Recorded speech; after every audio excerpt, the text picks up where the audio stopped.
ప్రభుత్వం అమలు చేసేటువంటి ప్రయత్నిస్తున్నారు. అట్లాగే పక్కనున్న తెలంగాణ రాష్ట్రంలో ప్రభుత్వం కూడా దాన్ని కూడా ప్రభుత్వం చెప్పింది. అందుకని ఇవన్నీ కూడా ప్రభుత్వం పరిష్కారం చేయాలి. వీళ్ళింట్లో కొంతమంది అధికారులు వాళ్ళు మట్టి ఖర్చులు ఇవ్వాలి, మట్టి ఖర్చులు ఇవ్వాలి. రాజకీయ జీవితం లేకపోకూడదు, ప్రమోషన్ ఇవ్వాలి. ప్రమోషన్ రాజకీయ జీవితం లేకుండా ఇవ్వాలి. అందరికీ నమస్కారం.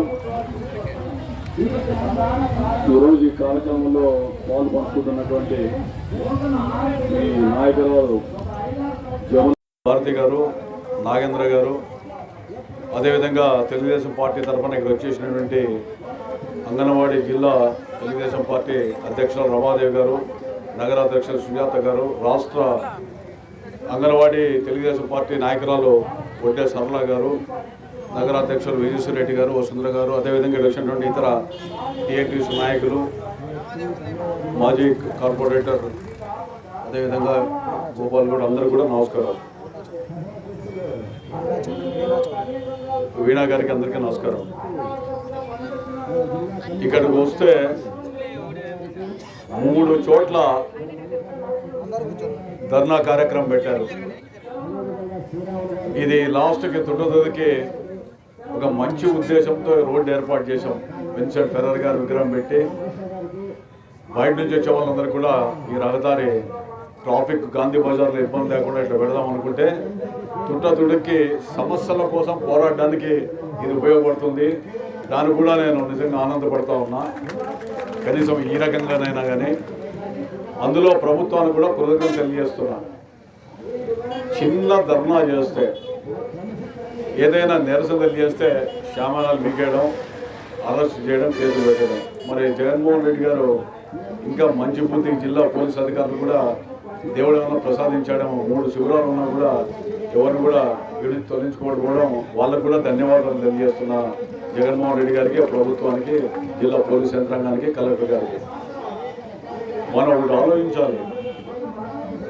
సమస్యల సాధన కోసం, న్యాయమైన సమస్యల సాధన కోసం పోరాటాలు చేసే హక్కు ఈ భారతదేశంలో ప్రజాస్వామ్యబద్ధంగా అందరికీ కూడా ఉంది.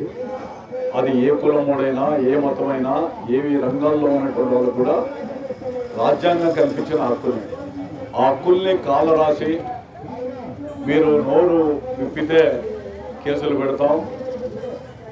అదేవిధంగా ఇంకా ఎక్కువ మీరేమైనా మాట్లాడితే మీ స్వేచ్ఛను హరింపజేస్తామనేటువంటి దౌర్భాగ్య స్థితిలో రాష్ట్రంలో, కేంద్రంలో ఉన్నటువంటి ప్రభుత్వాలు పనిచేయడం అనేది దురదృష్టకరమైన సంఘటనలుగా నేను భావిస్తూ, నిజంగా అంగన్వాడీ కేంద్రాలు ఎక్కడైతే ఉన్నాయో, నేను 30-40 ఏళ్ళుగా కళ్యాణదుర్గం అనేక ప్రాంతాల్లో చూసుకుంటూ వచ్చాం.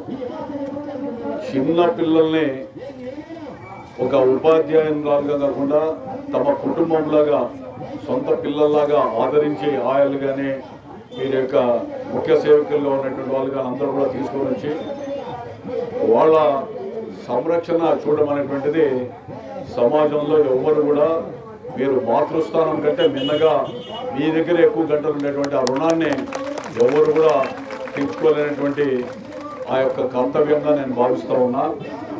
అందుకే గతంలో కూడా చెప్పాం, ఎక్కడైనా అంగన్వాడీల పోస్టులు ప్రభుత్వాలు ఉన్నప్పుడు ₹1 లంచం ఎవరన్నా తీసుకుంటే మాత్రం తప్పని చెప్పాం.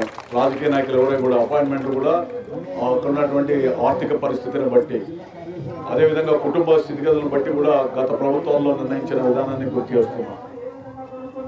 మీరు అడిగేటువంటి న్యాయమైన సమస్య కోసం తప్పకుండా మా వంతు పూర్తి సహకారం ఉంటుంది.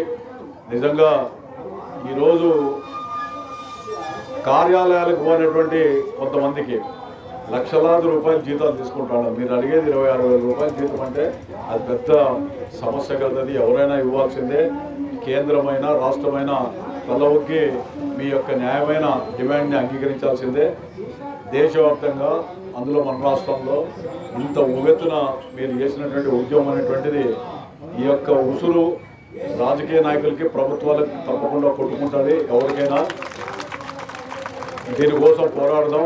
మా వంతుగా మా సహకారం ఎప్పుడు కూడా ఉంటుంది. భవిష్యత్తులో కూడా ఒకవేళ తెలుగుదేశం పార్టీ ప్రభుత్వం వచ్చినా కూడా మీ తరఫున చంద్రబాబు నాయుడు గారితో పోరాడడానికి మేము హామీ కూడా ఇస్తున్నాం. ఎందుకంటే ఇది న్యాయమైన కోరిక. ఎంతోమందికి అడగన్నానికి అనవసరమైన దానికంతా కూడా డబ్బులు ఇచ్చేటువంటి పరిస్థితి వచ్చింది. మేము కష్టం చేస్తున్నాం, మా శ్రమకు దోచుకోవద్దండి, మా శ్రమకు తగిన ఫలితం ఏంటని అడిగడం అనేటువంటిది నిజంగా మనసా వాచ ఇది న్యాయమైన కోరిక. దీనికి అందరూ అన్ని రాజకీయ పార్టీలు కూడా చేయాలా. సిపిఎం పార్టీ వాళ్ళని కూడా ప్రత్యేకంగా అభినందిస్తున్నాం ఇందులో పూర్తిగా పాల్పంచుకున్నందుకు. తప్పకుండా భవిష్యత్తులో తెలుగుదేశం పార్టీ తరఫున మా అందరి సహకారం ఉంటుంది, మీ వెంట ఉంటాం. ఈ ఉద్యమంలో కూడా మేము ఏ విధంగా సహకరించాలో చెప్తే అందులో మీలో భాగస్వాములు అవుతామని తెలియజేసుకుంటూ సెలవు.